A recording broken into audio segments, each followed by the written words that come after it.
আসসালামু আলাইকুম ওয়া রাহমাতুল্লাহি ওয়া বারাকাতুহু। ইন্নাল হামদালিল্লাহি ওয়াহদা ওয়াসসালাতু ওয়াসসালামু আলা মান লা নাবিয়্যা বা'দা, আম্মা বা'দ। সম্মানিত বন্ধুরা, আরো একটা এপিসোড নিয়ে হাজির হলাম, অমর বাণী। আমরা অমর বাণী আপনাদের সম্মুখে অনুবাদ করছি, যা বিগত দিনের ইমামগণ, সালাফগণ চমৎকারভাবে উপস্থাপন করেছেন। এ পর্যায়ে ইবনুল কাইয়িম রাহিমাহুল্লাহর সেই বিখ্যাত বাণীটি অনুবাদ করছি, শুনুন।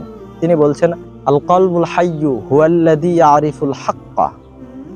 জীবিত অন্তর, জীবিত আত্মা তো ওটাই যা হক চিনে নাই, ওয়ায়াকবালুহ এবং হক কবুল করে নাই, গ্রহণ করে নাই, ওয়ায়ুহিব্বুহ এবং হককে ভালোবাসে, সত্যকে ভালোবাসে, ওয়ায়ুসিরুহু আলা গায়রিহ এবং সকল কিছুর উপরে সত্যকে প্রাধান্য দেয়।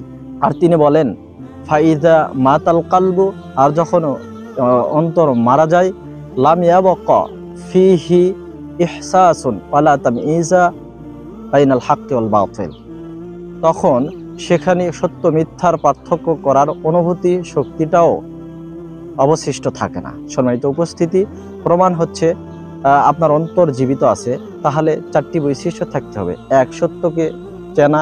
দুই, সত্যকে কবুল করা, গ্রহণ করা। তিন, সত্যকে ভালোবাসা। আর চার, সকল কিছুর উপরে সত্যকে প্রাধান্য দেওয়া। আর অন্তর মারা গেছে, তার প্রমাণ হচ্ছে সত্য মিথ্যার প্রভেদ পার্থক্য করার অনুভূতি শক্তিটাও আপনার অন্তরে আর অবশিষ্ট নেই। তখন বুঝতে হবে আপনার অন্তর মরে গেছে।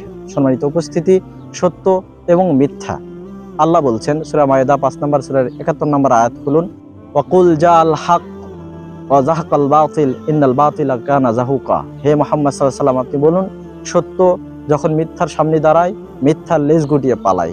মিথ্যা তার প্রকৃতিগত কারণেই লেজ গুটিয়ে পালায়। অথবা আসুন, সত্যকে চিনি, সত্যকে জানি, সত্যকে ভালোবাসি, গ্রহণ করি, সত্যকে সকল কিছুর উপর প্রাধান্য দেই, মিথ্যা পরিত্যাগ করি। আল্লাহ আমাদেরকে তৌফিক দান করুক, আমিন। ওয়া আখিরু দাওয়ানা আনিল হামদুলিল্লাহি রাব্বিল আলামিন।